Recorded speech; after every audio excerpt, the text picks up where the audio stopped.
welcome Jason to this series by Aviso. We're really delighted to have you here today. For everyone that's going to watch this video, Jason is a global business executive and was most recently the vice president of global revenue operations at Mobile Lion. He's an expert in all things revenue and technology related. And so we're going to kick off this interview, Jason, by asking you a little bit about how you got to where you are. How did you choose to work in the revenue and operations leadership side? Could you share your journey with us? Well, thank you so much, Amit, and it's great to be here. I love operations. It gives me a tremendous amount of energy to be able to work in a career where you get to combine strategy, insights, collaboration to deliver results.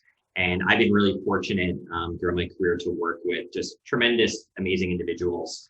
Have leading teams in sales operations at CA Technologies, focusing a lot on new ways over how we deliver insights and how we think about technology, and a lot about how do we deliver go-to-market strategies focused and aligned towards SaaS and subscription businesses, which ultimately led me to most recently leading global revenue operations for Mobile Lion. What I do find really interesting about operations is how the language of it has changed, really, especially over the past decade, from sales operations to revenue operations, and really, for companies evolving from viewing this as a, potentially a minor, back office function to really an organization that can be a strategic differentiator and integral on how a company can achieve growth. And, for me, operations has always been like one of those areas that, because it's, been a little nebulous in nature and ambiguous in its definition, has really allowed, myself and all the individuals I always worked with to just create their new comfort zone, kind of every day. And that's been just incredibly rewarding. It's incredible that you tied operations so closely to business strategy. Now, especially with after COVID, agility has become a key theme around how businesses can, survive and thrive. Could you share with us how you've driven agility for yourself and your teams, and actually for your businesses as well through your operations leadership? Well, operations and strategy are just completely intertwined, right? Systems produce data and insights, which ultimately lead us to be able to think about what is our strategy, right? And what are the processes we need to enable that strategy? Broadly, to your question, about agility, to me, agility is defined as, the ability of an organization to sense and respond to change quickly and confidently. And, when I think about those words, when we say kind of sense and respond, we really mean that an organization or enterprise has this outside in, kind of mentality, really thinking about the customer and able to really sense the shifts in the marketplace over what are the underlying technologies being used, how are customers being sensitive to price and customer preferences. As we sense that change, how are organizations prepared to create and act on that opportunity and potentially even, respond to threats? And, when we say quickly, obviously speed, right, is always paramount. So when we say confidently, then that there is this disciplined approach to managing change. And I think that's something that really needs to just be part of a company's DNA. So then as an operations professional, I always think, how do we support that, right? And when you're working in operations, there's always this natural gravitational pull towards the day-to-day, right? All of just the day-to-day tactical things that need to be done. But at the same time, there's this need and this knowledge of, how do we respond to change, right? How do we capitalize and drive all these strategic initiatives? So I think it's really incumbent, right, as an operations leader to, how do you define and maintain the care and feeding, right, of your go-to-market technology stack and the operational day-to-day, such that you can really unleash this agility into the system. And having that well-maintained go-to-market technology stack with the right insights being delivered, that's just like a tremendous and really just instrumental and influential part of that system to drive that business agility. That's such a wonderful answer. As you were talking in the beginning, I was reminded of pilots and how so much of the observe, orient, decide loop kind of comes from aviation. And so pilots have different instruments that they use as they're maneuvering, and staying agile, right, up in the sky. So if you apply that analogy to technology stacks, what are some of the things that you think, especially CTOs and even CROs now need to be thinking about to make their technology stack investments to get that agility? Yeah, that's a great question, right? And I think that's where unleashing the power of AI is really the next frontier for high performance cultures and organizations that want to unleash this type of growth and have the level of insights and business agility to respond quickly. A few years ago, it really started being enough to deliver basic insights, right?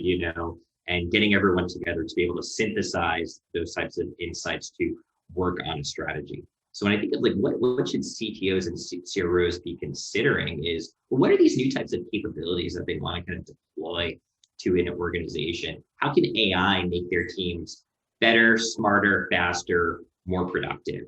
And AI, that's built into a go-to-market tech stack, that's going to be that next level differentiator to ensuring you can really capitalize on that type of growth. And ultimately, I think it not only becomes a driving force for the CRO and the CTO, but also the chief people officer and the CFO. As you're driving sales professionals to be more productive, I think that becomes as much of a top line benefit as it does just be a key differentiator of how are you retaining and nurturing top talent. That's such a brilliant point about the whole C-suite having to think about this together now more than ever before. As you think about AI technologies like Aviso, what are your thoughts about how they can uniquely help drive business agility and some of your experience with the Aviso capabilities? Well, I think the Aviso team is really taking an overall thought leadership approach to how do you drive organizations to a new way of working by injecting AI into the ecosystem. And one of the things I appreciate that Aviso brings is really being empathetic to the day-to-day life of what a sales professional goes through, which is a tremendously hard profession, being inundated with data requests, being kind of just constantly pushed to do kind of more and more and more. And where I think the AI and the Aviso platform really kind of shines is being able to cut through the noise and really start to deliver consumable insights that draw attention to certain business areas. And that concept of attention is something that's always been on my mind. As an operations team, we don't want to just simply kind of push information, but we want to drive focus to areas that the teams may not realize. And in the marketplace, people vote, with their dollars, right? With what services they're constantly consuming. But as an operations professional, as I think about the types of capabilities and data products that we're delivering, it's really the attention that we're trying to grab from sales professionals that is key. As you were talking about Aviso, as one of the co-writers of the tagline "Find Your True North," I love that you have such a strong point of view about it. Love to hear, as it ties to this North Star that Aviso helps with, what are some of your favorite features and experiences of the platform from what you've seen? Well, my favorite feature is easily something called the Aviso nudge, which kind of manifests itself as a key piece of information delivered to a sales professional. And this speaks to me because it aligns with a few key values that my team has.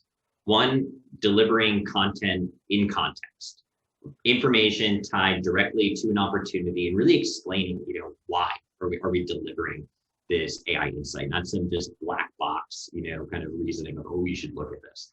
Two, delivering information at the point of highest impact. So going back to that comments around speed and agility, that when we know something, waiting till next week, waiting till the next round of when reports should go out, right, is not enough. We need to deliver stuff now, right?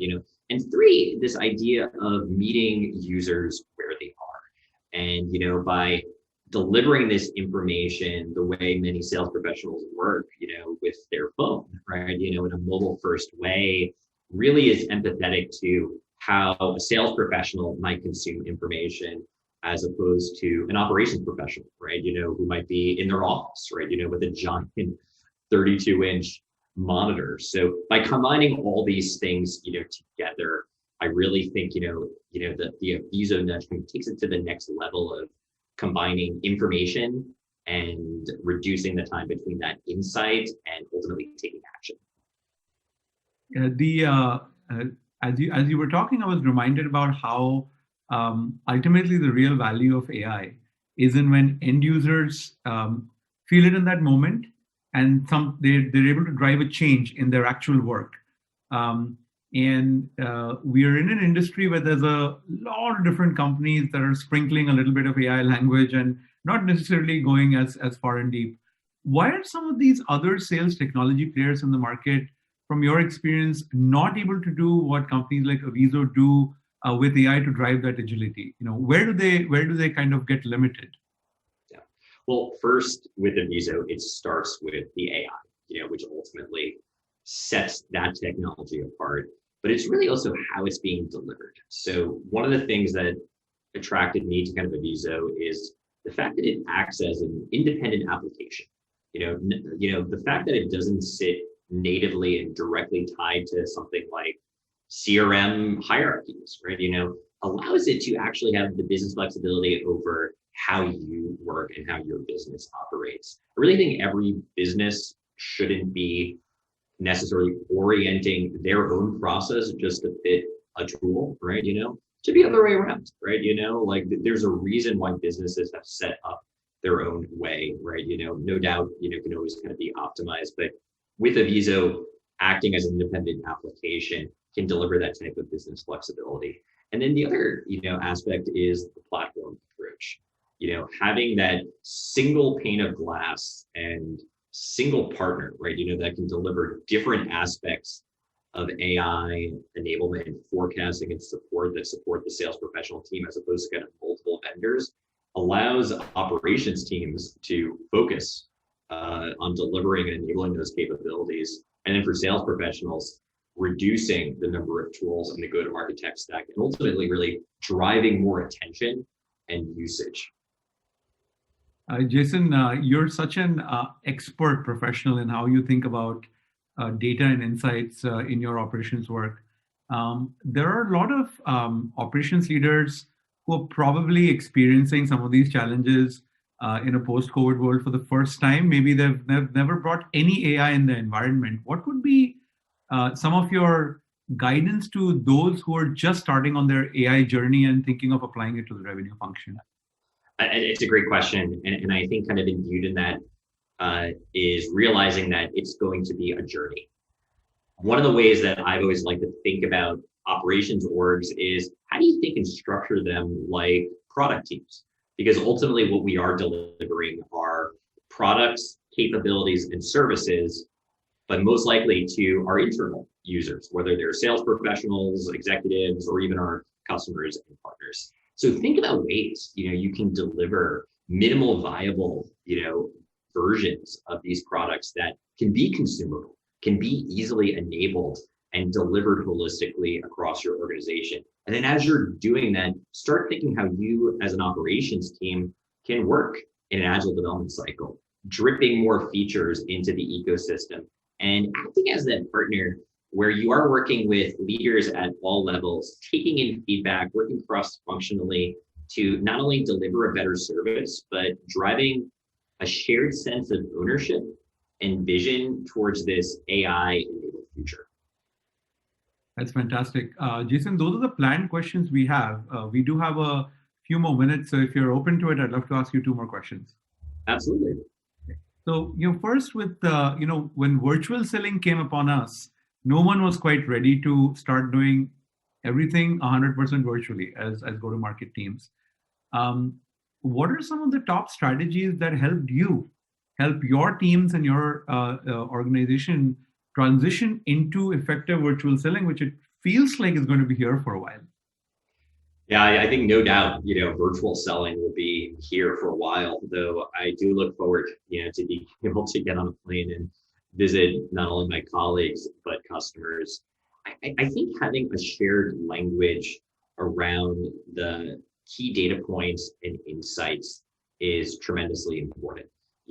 Without having that in-person experience, I think teams are starting to rely a little bit more on detailing things like next steps and mutual activity plans. And then having those signals, whether AI based or non-AI based, that can really deliver to a sales professional and team insight over how are they going to make their number. And that's fantastic. My last question for you is, you've had a fantastic career, and as you've reached to where you are, over time you must have acquired a list of go-to technologies that make you more productive, and sort of that are your top five, if you will. Could you share with us what your own kind of personal technology stack looks like as a successful revenue operations leader, and what keeps you kind of that stack that helps you fly the plane? That's a great question. So one of the biggest pleasures in my career has been able to work with so many individuals who know so much, way more than me, about agile development. So I'll start with one that's not very technology focused, but the sticky note. I love getting in, whether virtually in a room, ideally in person with my colleagues, and being able to plan out our milestones with sticky notes. And we've been happy to transition that to some of the great online Kanban tools like Monday.com and Trello, and just organize our work, right? In a way. And Slack is something that is just our team loves, right? Not only to work, but just have some fun with, kind of as well. And if you're not having fun with your team, I never think you're probably not going to deliver a great result.